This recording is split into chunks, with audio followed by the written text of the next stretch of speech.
السلام علیکم ورحمۃ اللہ وبرکاتہ نحمدہ ونصلی ونسلم علی رسولہ الکریم وعلی آلہ واصحابہ اجمعین اما بعد فاعوذ باللہ من الشیطان الرجیم بسم اللہ الرحمن الرحیم وذکرہم بایام اللہ صدق اللہ مولانا العظیم۔ درود شریف پڑھیں، اللہم صلی علی سیدنا مولانا محمد معدن الجود والکرم وآلہ وصحبہ وبارک وسلم۔ محترم سامعین، آج درس حدیث کا سلسلہ موقوف رکھ کر کے آج ذی قعدہ مہینے کی 28 تاریخ ہے اور آج عرس کا دن ہے۔ شہنشاہ ہندوستان، عطائے غریب نواز، بادشاہ عدل و انصاف، مجدد وقت حضرت سیدنا اورنگزیب عالمگیر رحمۃ اللہ تعالی علیہ کا بعض احباب کی فرمائش پر آج انہی کی بارگاہ میں خراج عقیدت پیش کیا جائے تو کچھ ان کی زندگی کے تعلق سے آج گفتگو کروں گا۔ اللہ تبارک و تعالی اس میں سے ہمیں بھی عبرت اور سبق حاصل کرنے کی توفیق عطا فرمائے اور ان کی فیض و برکات سے ہم سب کو مالا مال فرمائے۔ سرزمین ہند پر مغل خاندان کی 600 سالہ حکومت ہندوستان کی اسلامی تاریخ کا ایک سنہرا اور روشن باب ہے، لیکن مغل حکمرانوں میں خاص طور سے شہنشاہ ہندوستان حضرت اورنگزیب عالمگیر رحمۃ اللہ تعالی علیہ کا دور حکومت ہندوستان کی تعمیر و ترقی اور خوشحالی میں نمایاں حیثیت رکھتا ہے۔ حضرت اورنگزیب عالمگیر رحمۃ اللہ تعالی علیہ نے پورے جاہ و جلال کے ساتھ ہندوستان پر حکومت کی اور اسے امن و امان کا گہوارہ بنا دیا۔ حضرت اورنگزیب امت مسلمہ کے داخلی و خارجی، اندرونی اور بیرونی مسائل پر ایک حساس نظر رکھتے تھے۔ مسلمانوں کی حالت زار پر آنسو بہاتے اور فریادوں کی فریاد رسی کیا کرتے تھے۔ وقت کے مائے ناز شہنشاہ ہونے کے باوجود آپ بیک وقت عالم دین بھی تھے، ولی کامل بھی تھے، حافظ قرآن بھی تھے اور مجدد وقت بھی تھے۔ جب اورنگزیب عالمگیر رحمۃ اللہ تعالی علیہ کو بادشاہیت عطا ہوئی تو آپ نے اپنی حکومت کی بنیاد منہاج شریعت پر رکھی اور اللہ کے عطا کردہ علم و اقتدار سے اسلام کی نشر و اشاعت کے لیے ایسی بے شمار خدمات انجام دی جو تاریخ کے صفحات پر سونے کے پانی سے لکھی جانے کے قابل ہے۔ ان تمام وجوہات کو مد نظر رکھتے ہوئے علماء اسلام نے حضرت اورنگزیب عالمگیر رحمۃ اللہ تعالی علیہ کو 11ویں صدی کا مجدد قرار دیا ہے۔ ہم جب دیکھتے ہیں حضرت اورنگزیب عالمگیر رحمۃ اللہ تعالی علیہ کی شخصیت کو، اللہ اکبر، تو بڑے بڑے اپنے وقت کے عظیم رہنما اور اولیاء کاملین ان کی بارگاہ میں خراج عقیدت پیش کرتے ہوئے نظر آتے ہیں۔ حضرت خواجہ سعید رحمۃ اللہ تعالی علیہ نے حضرت اورنگزیب عالمگیر رحمۃ اللہ تعالی علیہ کو جن القابات سے یاد کیا آپ بھی سماعت کریں۔ وہ فرماتے ہیں: ذل اللہ فی الارضین، رافع اعلام الشریعہ، کامع بنیان البدعۃ العبراء، مالک السلطنۃ القاہرہ، کاسر اعناق الکفرۃ الاکاسرہ، محی السنہ والاسلام، رحمت اللہ الانام، شہزادہ دینار عالی قدر، ناصر الملت البیہا، مروج الشریعت العظا، معید الدین القویم، مشید و احکام الصراط المستقیم۔ اللہ اکبر، ایسے القابات سے آپ کو یاد فرمایا ہے۔ حضرت اورنگزیب عالمگیر رحمۃ اللہ تعالی علیہ شاہ جہاں کی محبوب بیوی ارجمند بانو بیگم کے جو ہے وطن سے مالوا اور گجرات کے سرحدی مقام یعنی دوحت، جسے آج ہم اور آپ داہود کہتے ہیں، اس داہود کی سرزمین پر رات کے وقت 15 ذی القعدہ سن ہجری 172 اور 24 اکتوبر عیسوی سن 1618 کو ہندوستان کے جلیل القدر بادشاہ اورنگزیب عالمگیر رحمۃ اللہ تعالی علیہ پیدا ہوئے۔ آپ کی ولادت اور پیشین گوئی سے متعلق آپ کے دادا جہانگیر اپنے ایک روزنامے میں لکھتے ہیں کہ اورنگزیب عالمگیر کی ولادت 15 ذی القعدہ سن 1072 کو ہوئی۔ ان کی پیدائش اس سلطنت کے لیے باعث برکت ہے۔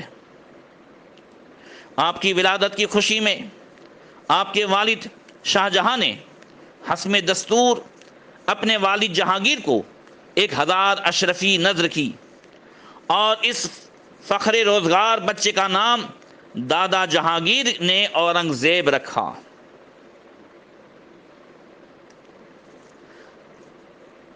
داہود سے کچھ کر کے شاہ جہاں اور اس کے لشکر صوبہ مالوا میں خیمہ زن ہوئے تو شاہ جہاں کے حکم سے اجین میں جشن ولادت منعقد ہوا۔ جہانگیر مبارکباد دینے کے لیے خود تشریف لائے۔ شاہ جہاں نے جواہرات پر مشتمل بیش قیمت اور پیشکش اور 50 تنومن ہاتھی اپنے والد جہانگیر کو نذر پیش کیا۔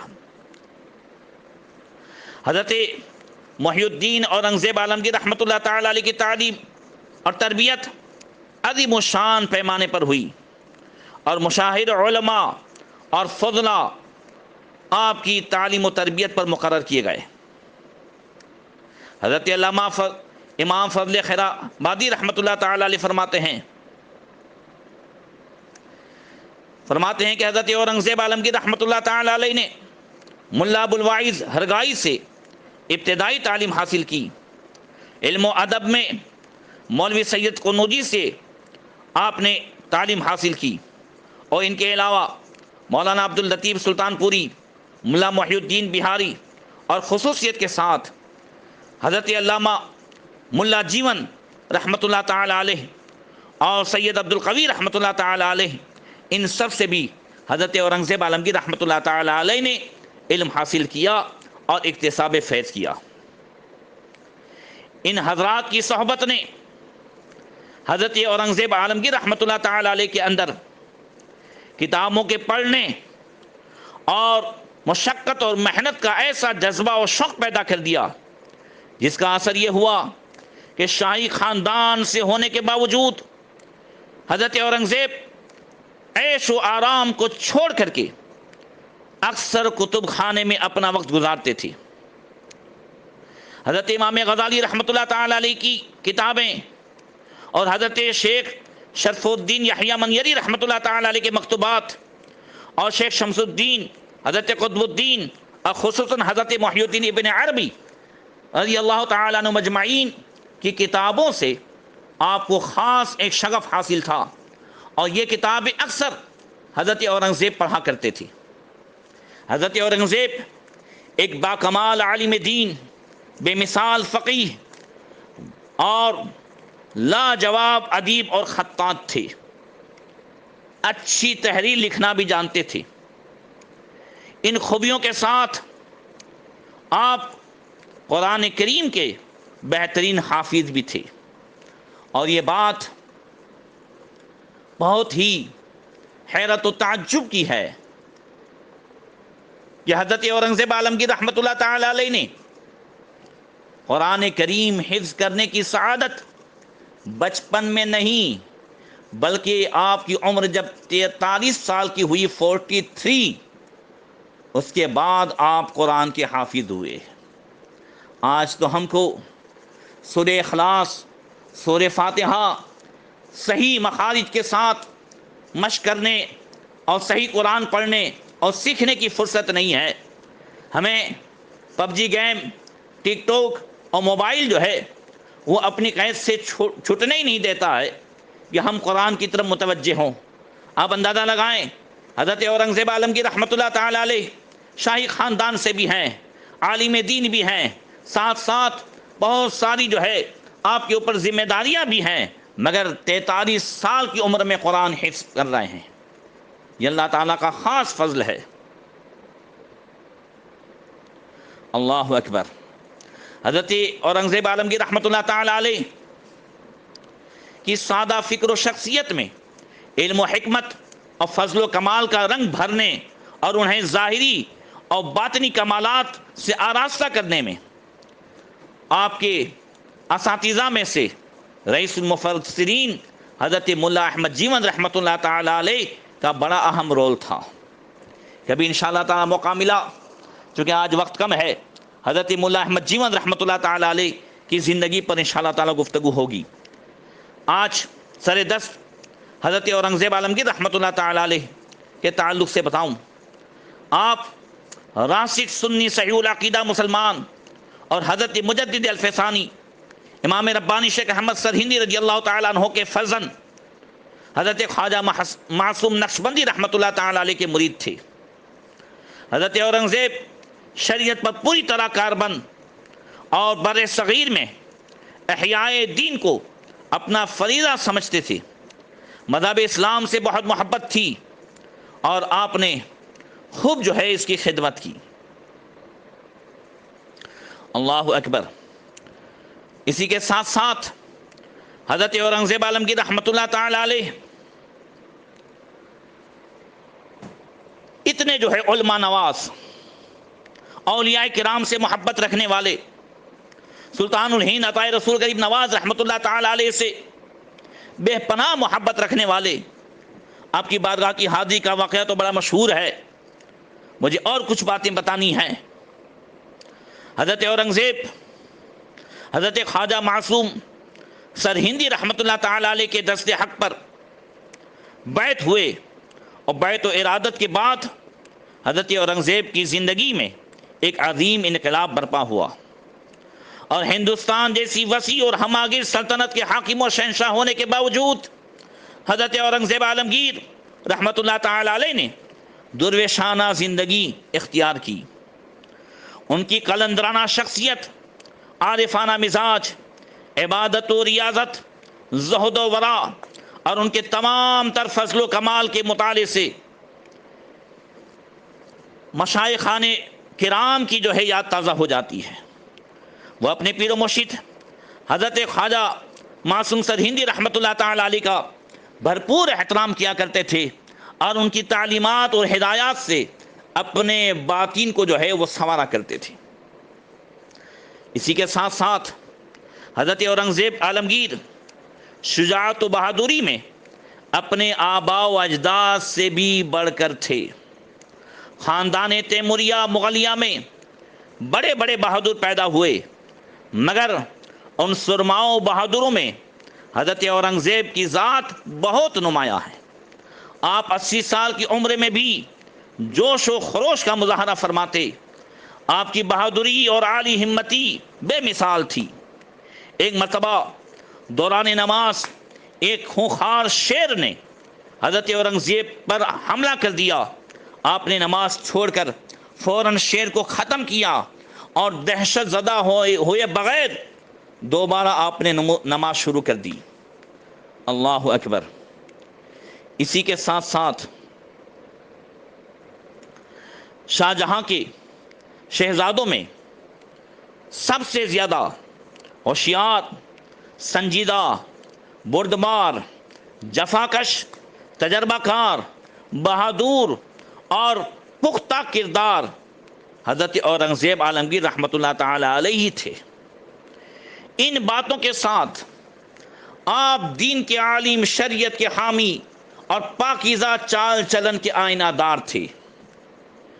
آپ کے بھائیوں میں سب سے بڑا دارا شکوہ تھا، لیکن وہ پس ہمت بزدل اور مسلمان کہلاتے ہوئے اسلامی شرع کا دشمن اور ملحدوں کا طرفدار تھا۔ برہمنوں کی صحبت میں رہ کر اس نے نماز اور روزے سب چھوڑ دیے تھے۔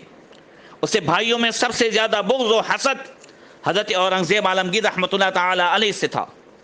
چنانچہ شاہجہاں کے زمانے میں جب دارا شکوہ نے سلطنت کی باغ ڈور کچھ دنوں کے لیے اپنے ہاتھ میں لی تو اس نے حضرت اورنگزیب عالمگیر کو نیست و نابود کر دینے میں کوئی کسر باقی نہیں رکھی، لیکن اللہ تعالیٰ نے اپنے فضل و کرم سے حضرت اورنگزیب کو ہر موڑ پر کامیابی عطا فرمائی اور دارا شکوہ کو جو ہے بار بار شکست کھانی پڑی۔ 24 رمضان المبارک سن ہجری 1068 25 جون عیسوی سن 1658 کو حضرت اورنگزیب نے شہنشاہ ہندوستان کی حیثیت سے سلطنت کی باغڈور اپنے ہاتھ میں لی اور تاج پوشی کی رسم 10 رمضان المبارک سن ہجری 1069 کو ادا کی گئی۔ تخت نشینی کے تھوڑے سے عرصے کے بعد عیسوی سن 1658 میں شاہ جہاں کا انتقال ہو گیا۔ اس کے بعد حضرت عالمگیر رحمۃ اللہ تعالی علیہ کا طویل دور شروع ہوتا ہے۔ ان کے 50 سالہ حکومت کے زمانے میں مورخین نے اس کو 2 حصوں میں تقسیم کیا ہے۔ پہلا حصہ 1658 سے لے کر 1681 تک، جس میں انہوں نے شمالی ہند کے معاملات طے کرنے میں زبردست کمال دکھایا، اور دوسرا حصہ عیسوی سن 1682 سے لے کر عیسوی سن 1707 ہے، جس میں آپ نے دکھن کے معاملات سلجھانے، بیجاپور گولکنڈہ کی شیعہ ریاستوں اور مراٹھوں کے خلاف دل کھول کر جنگ کی۔ حضرت اورنگزیب عالمگیر کی دینداری اور اسلام پسندی کی وجہ سے تمام طاغوتی طاقتیں ان کے خلاف تھی۔ شیعہ، راجپوت، جاٹ اور مراٹھے سب ان کے ساتھ برسرے پیکار ہوئے، لیکن حضرت اورنگزیب عالمگیر نے ہر میدان میں حق و صداقت کا پرچم بلند فرمایا۔ جہاں جہاں بغاوتیں ہوئیں ان بغاوتوں کو بھی آپ نے ختم فرمایا۔ حضرت اورنگزیب عالمگیر رحمۃ اللہ تعالی علیہ کے اندر باطل اور باطل پرستوں کا خاتمہ کرنے کا جذبہ کٹ کٹ کر بھرا ہوا تھا، اور اسی وجہ سے جتنے بھی بد مذہب ہوئے یا جو بھی جو ہے دین الہی کے پیروکار کچھ رہ گئے تھے، ان تمام کو بھی آپ نے ختم فرمایا۔ اللہ اکبر۔ اپنی زندگی میں کسی بھی جو ہے بد مذہب کو یا بے دین کو آپ نے ابھرنے نہیں دیا۔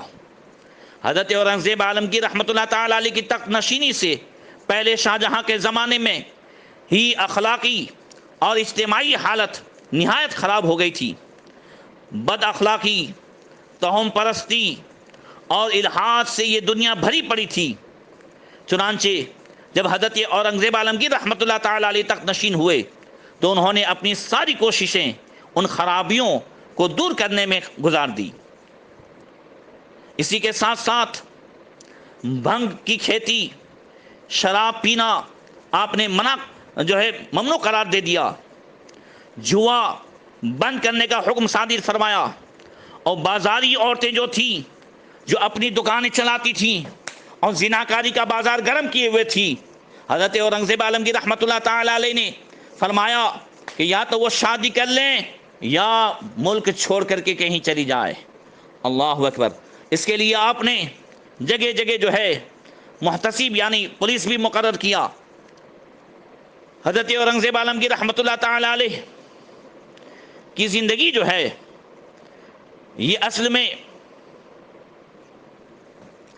ایک ایسی دیندارانہ زندگی تھی۔ اللہ اکبر۔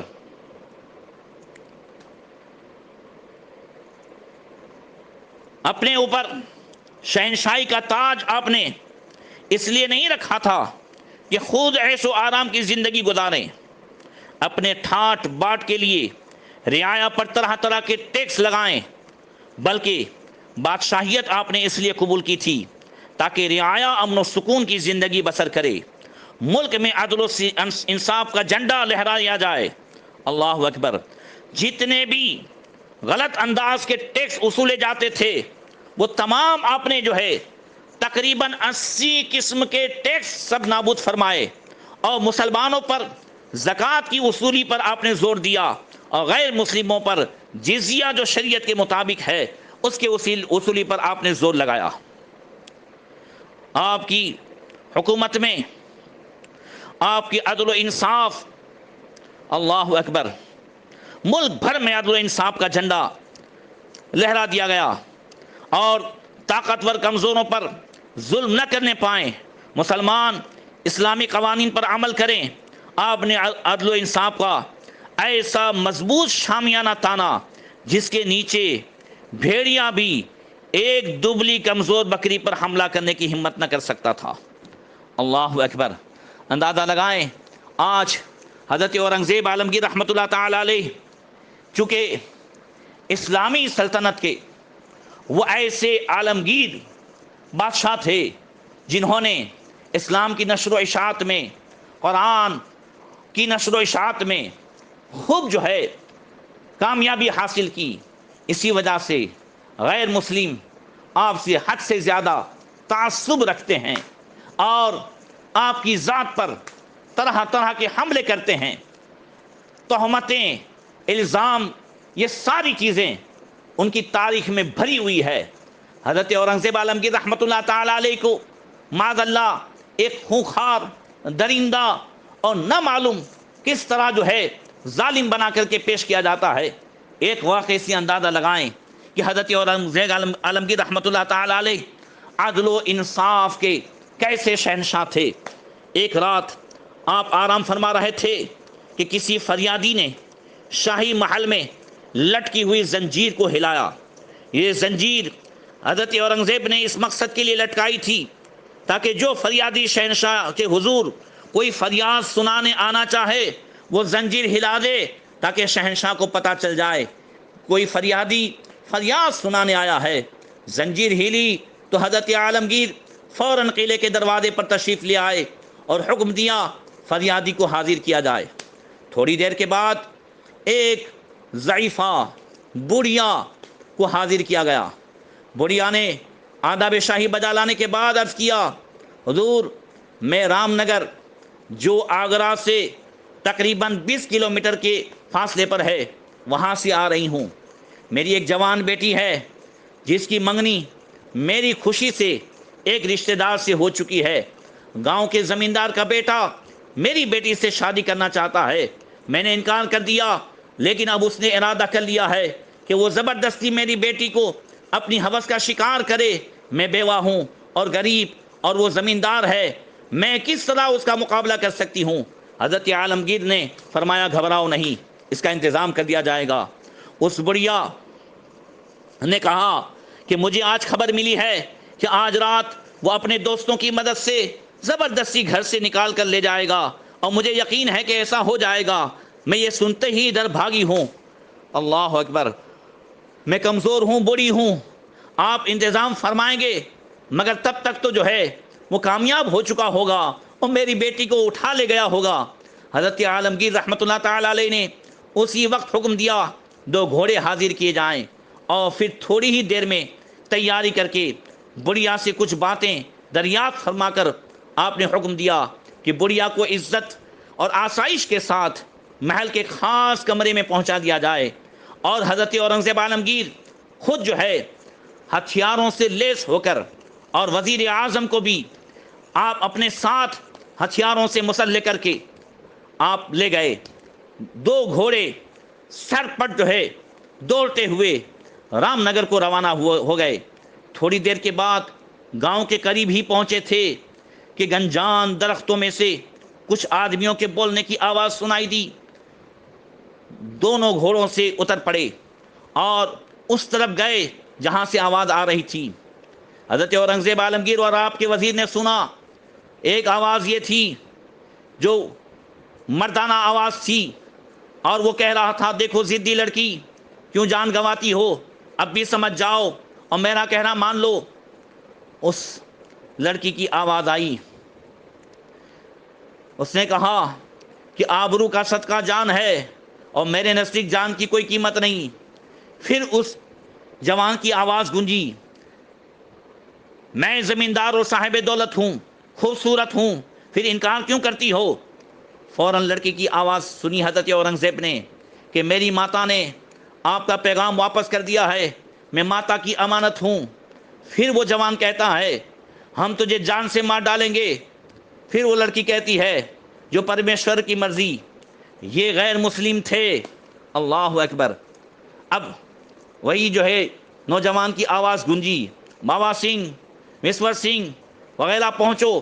اس آواز کے سنتے ہی بہت سے نوجوان ادھر ادھر سے نکل آئے اور یہ حکم پا کر کہ اسے مارو، اس لڑکی پر حملہ کر دیا۔ قریب تھا کہ اس بیچاری لڑکی کو ختم کر دیتے، مگر حضرت شہنشاہ اورنگزیب عالمگیر اپنی تلوار سونت کر وہاں جا پہنچے اور بادل کی طرح گرج کر فرمایا خبردار، اور پھر بادشاہ وزیر دونوں نے ان بدماشوں پر حملہ کر دیا۔ زمیندار کے گروہ نے شہنشاہ کو اس لڑکی کا ہونے والا منگیتر سمجھا اور دل کھول کر مقابلہ کیا۔ گواروں کی ہڑبونگ اور لاٹھیوں کی بوچھاڑ نے شہنشاہ اور وزیر کو زخمی کر دیا، لیکن اللہ اکبر، شہنشاہ کی تلوار نے ان میں سے اکثر کو موت کے گھاٹ اتار دیا اور کتنوں ہی کے ہاتھ پاؤں کٹ گئے اور کچھ بھاگ گئے۔ زخموں سے چور حضرت اورنگزیب عالمگیر نے اس لڑکی کو جو اس منظر کو دیکھ کر بے ہوش ہو چکی تھی گھوڑے کی پیٹھ پر ڈالا اور پیچھے آپ بیٹھ کر واپس روانہ ہوئے۔ وزیر بھی زخموں سے نڈال ہو چکے تھے، بادشاہ اسے سنبھالے ہوئے آ رہے تھے۔ ابھی گھڑی نے 2 ہی بجائے تھے کہ حضرت اورنگزیب عالمگیر آگرہ کے قلعے میں داخل ہوئے، لڑکی کو اس کی ماں کے سپرد کیا اور اسی وقت حکیموں اور جراحوں کو طلب فرمایا اور انہیں حکم دیا کہ وزیر کی مرہم پٹی کی جائے اور ہمیں مرہم پٹی کی ضرورت نہیں ہے۔ اللہ اکبر۔ صبح اٹھ کر شہنشاہ نے کوتوال کو حکم دیا اور دوپہر تک رام نگر کے زخمی اور وہ بھاگے ہوئے ان تمام آدمی جن میں وہ زمیندار بھی شامل تھا حاضر کر دیے گئے۔ شہنشاہ نے حکم فرمایا کہ ہماری وزیر کی طرف سے کوئی جو ہے شکایت نہیں ہے، ہم نے اپنا جرم معاف کر دیا۔ ہاں، اس مظلوم بڑھیا اور اس کی لڑکی پر جو ظلم ہوا ہے اس کی حسب قانون سزا دی جائے۔ ضعیفہ کو، اس بڑھیا کو شہنشاہ اورنگزیب عالمگیر رحمۃ اللہ تعالی علیہ نے 500 اشرفیاں اپنے خزانے شاہی سے عطا فرمائی، اور جب اس لڑکی کی شادی ہوئی تو شہنشاہ عالمگیر خود جو ہے اس شادی میں شریک ہوئے۔ اندازہ لگائیں آج حضرت اورنگزیب عالمگیر رحمۃ اللہ تعالی علیہ کی محض جو ہے دین سے محبت اور دین کی نشر و اشاعت کی وجہ سے آج ان کے ساتھ جو ہے دشمنی کی جا رہی ہے اور ان کی زندگی کو ایک غلط انداز سے پیش کیا جاتا ہے۔ اللہ اکبر۔ حضرت اورنگزیب عالمگیر رحمۃ اللہ تعالی علیہ آپ نے نہایت ہی سادہ زندگی جو ہے گزاری تھی۔ آپ ہندوستان کے ایسے شہنشاہ تھے جو افغانستان، تبت، ان سب پر آپ کی حکومت تھی۔ اس کے باوجود آپ سن کر حیرت کریں گے کہ حضرت اورنگزیب عالمگیر رحمۃ اللہ تعالی علیہ نے شاہی خزانے سے 1 پیسہ نہیں لیا۔ آپ نے بڑی سادگی کے ساتھ زندگی کے لمحات گزارے۔ آپ ٹوپیوں کے پلے میں بیل بوٹے، نقش و نگاری یہ نکال کر اس کا کام کر کے ٹوپیاں بیچتے تھے، اور اسی کے ساتھ ساتھ اپنے ہاتھ سے قرآن مجید لکھ کر اس کو ہدیہ کرتے، اور ان دونوں کی آمدنی سے اپنا ذاتی خرچہ پورا کرتے۔ حضرت اورنگزیب عالمگیر رحمۃ اللہ تعالی علیہ نے 2 قرآن مجید اپنے خاص ہاتھ سے لکھ کر مدینہ منورہ میں مسجد نبی شریف کے اندر بطور ہدیہ جو ہے رکھوایا تھا، اور آپ کے دست مبارک سے تحریر کردہ قرآن مجید کے متعدد نسخے آج بھی ہندوستان کے مختلف عظیم الشان لائبریریوں کی زینت جو ہے بنے ہوئے ہیں۔ حضرت اورنگزیب عالمگیر رحمۃ اللہ تعالی علیہ اپنے وصیت نامے میں تحریر فرماتے ہیں، اندازہ لگائیں، فرماتے ہیں 4 روپے جو میں نے ٹوپیاں بنا کر کمائے وہ میرے کفن میں خرچ ہوں، اور 305 روپئے جو میں نے قرآن شریف کی کتابت سے حاصل کیے ہیں وہ غریبوں میں خیرات کر دیے جائیں۔ اللہ اکبر۔ آپ کے اسی حسن کردار سے ثابت ہوتا ہے کہ آپ نے ہندوستان کی شہنشاہی کا منصب عیش و آرام اٹھانے یا اپنی عظمت و شان بڑھانے کے لیے نہیں کیا تھا۔ اللہ اکبر۔